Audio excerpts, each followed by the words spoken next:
Oke, terima kasih banyak untuk Miss Goldie yang sudah luangkan waktu untuk observasi kegiatan belajar saya. Nah, dari observasi itu saya bisa mengetahui apa yang menjadi kekuatan, bahkan terlebih apa yang menjadi kekurangan saya dalam kegiatan belajar itu. Saya sangat berterima kasih dan ada beberapa pertanyaan yang saya dapatkan dari hasil refleksi ini. Nah, yang ini menjadi pertanyaan supaya ke depan bisa saya setiap jawaban itu bisa saya praktekkan ke depan supaya penanganan kelas nanti akan lebih baik dari sebelum-sebelumnya, seperti itu. Nah, pertanyaan pertama untuk Miss Goldie, bagaimana kira-kira cara apa yang harus saya lakukan supaya saya dapat mengendalikan anak-anak untuk mereka bertanya atau menjawab, karena seperti Miss Goldie sudah lihat kemarin, anak-anak itu maunya mereka satu orang bertanya itu semua ingin bertanya, satu orang menjawab semuanya juga ingin menjawab. Tapi ketika saya pilih beberapa anak, kelihatannya yang lain yang tidak dapat bagian itu kecewa begitu. Nah, sedangkan ketika kalau saya kasih semua anak kesempatan untuk bertanya atau menjawab, banyak waktu yang diperlukan di dalam kegiatan belajar itu, seperti itu. Nah, saya mohon solusinya dari Miss Goldie, apa yang kira-kira harus saya lakukan, seperti itu. Ya, baik, terima kasih.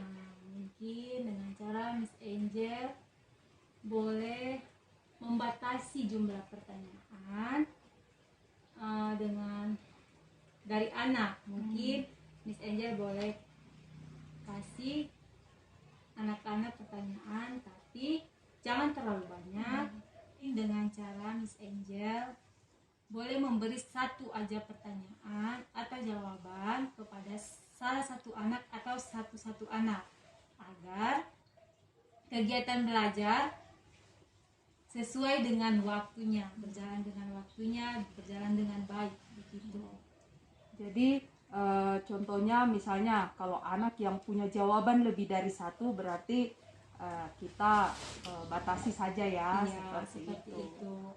Mungkin agar semua anak bisa dapat pertanyaan atau jawaban. Oke, iya, terima kasih banyak untuk solusinya yang sudah diberikan, dan saya pikir itu sangat berguna.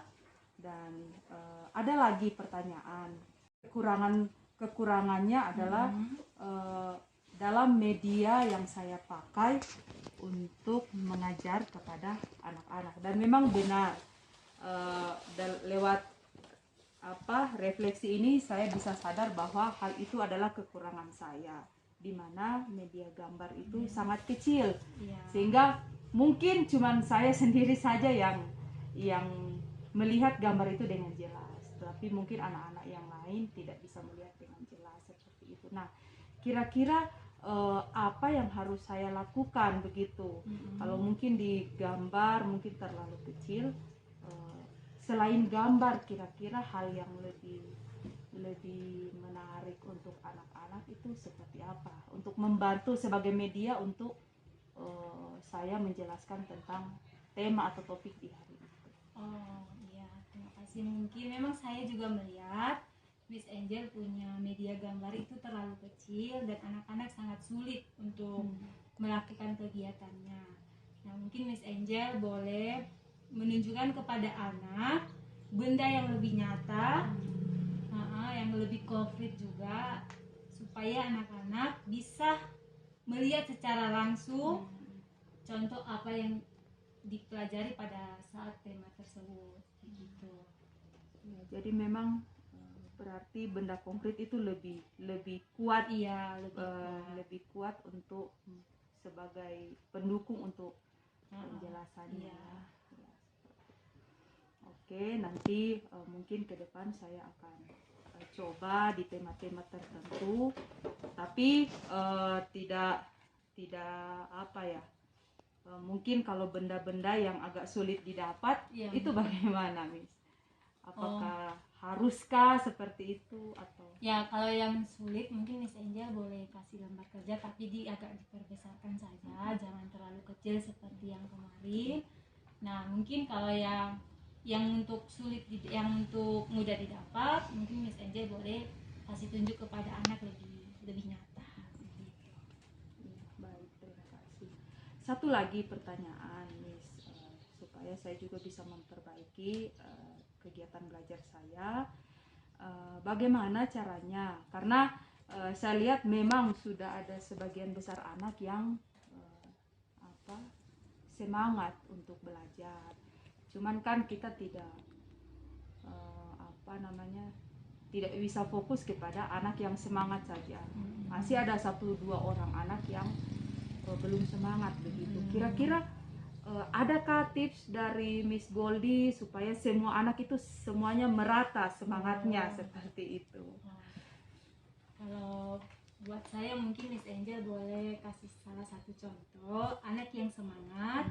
Miss Angel boleh kasih contoh kepada anak yang lain, lihat ini anak dia semangat, kenapa dia bisa, kalian tidak bisa semangat begitu. Terus beri dorongan, terus beri motivasi kepada anak yang masih kurang semangat dalam belajar, masih kurang dalam berbagai hal begitu. Mungkin itu saja, Miss. Oke, terima kasih banyak untuk masukannya, dan saya pikir ini sangat berguna untuk saya ke depan dalam menangani kelas. Dan terima kasih banyak juga untuk Miss Goldie yang sudah luangkan waktu, sekali lagi sudah observasi kegiatan belajar dan sudah menunjukkan apa yang menjadi kelemahan, bukan supaya tapi supaya saya bisa maju ke depan seperti itu. Terima kasih banyak Miss Goldie. Iya, sama-sama.